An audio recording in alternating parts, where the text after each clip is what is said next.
აი უბრალოდ თუ არ გავგიჟდები, არ ვიცი რა. ეხლა დავდივართ ერთი წამით ჩემი გოგოები, მოიცა. აი ჩემები დავდივართ. ფეხი ცვლილობა გვაქვს, რომ 7 ტაძარი მოვილოცოთ. მთავარანგელოზ მიქაელის ხატთან. ეს არის რიტუალი, რომელსაც უდიდესი ძალა და მადლი აქვს ქრისტიანულ სამყაროში და ქრისტიანებისთვის, რომ ყველაფერი ცუდი, მავნე, ჯადო, არ ვიცი, ყველაფერი მოიშოროს ადამიანმა და ეს ხალხი, ჩვენ ვართ მრავალშვილიანი დედები, აქ არიან სოციალურად დაუცველები, მათი 90%, რომელიც ქირით ცხოვრობს, იმისთვის, რომ მის შვილს უკმა აჭამოს ვერ ყიდულობს, სახსრებს. სახსრები არ არის, რომ სახლები შევიძინოთ, აი ნახეთ, სადაც მეჩეთია, ხო ესე ხდება. აი ეს არის ჩვენი რეალური საქართველო.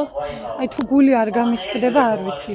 და ჩვენ დღეს 7 ტაძრის მოლოცვა კიდევ უფრო დავაპირეთ იმის გამო და გაგვიმძაფრდა ეს შინაგანი ყველაფერი შეგრძნება მოზღვავებულად, რომ 300-მა ოჯახმა ავაშენეთ ხალხო პატარა სალოცავი უპატრონო დასახლებაში. უკვე გაპიარდა ეს ყველაფერი, რომ გლდანში თითქოს და 10 გექტარი ხე-ტყე გაჩეხა ქართულმა მოსახლეობამ და 10 დღის ვადა აქვთ. გვაქვს უფრო სწორად 10 დღის მერე დარბევა ემუქრება და აი ამას გახედეთ. აი ამას გახედეთ. ყარს აქაურობა, ფეხსი აქვთ გახდილი, ლოცულობენ. აი ეს არის ჩვენი საქართველო. აი ეს არის ჩვენი საქართველო. ნუ არ ვიცი, შეუძლებელია რომ აი ამ ყველაფერს წერტილი არ დაესვას. შეუძლებელია ესეთი ადგილები საქართველოში რომ იყოს ძალიან ბევრი. შეუძლებელია. მობრძანდნენ კი ბატონო. არ ვიცი, მოიარონ საქართველო დაათვალიერონ და მიბრძანდნენ. აი ეს რა ხდება?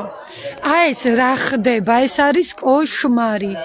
კოშმარი. მე ვარ 6 შვილის დედა და სახელმწიფო და მთავრობა ამბობს, რომ თქვენი ადგილი აქ არ არის და უნდა წახვიდეთ. თქვენ არ გეკუთვნით არც მიწები, არც იმ ხელახელფასები არ გეკუთვნით, რომ ყოველდღიური ხარჯების შემდეგ თქვენ შვილებს მომავალი გაუკეთოთ. ვის აქვს ამის შესაძლებლობა? უბრალოდ არ ვიცი, შემოცვიდით